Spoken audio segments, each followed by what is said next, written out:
afterwards. Right here, he's using our Black Forest coat resin. So that can be poured to a 1/4 inch depth and it cures in 24 hours. And he's just used a white liquid dye.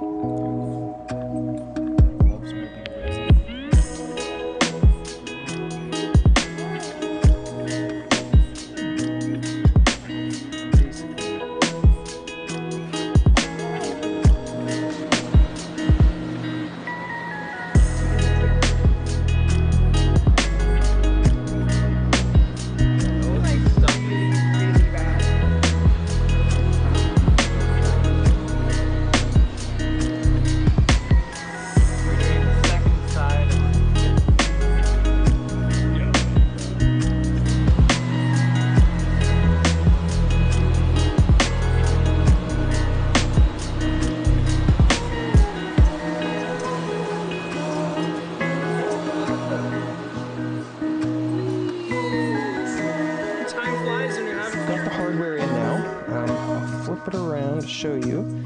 So since our clock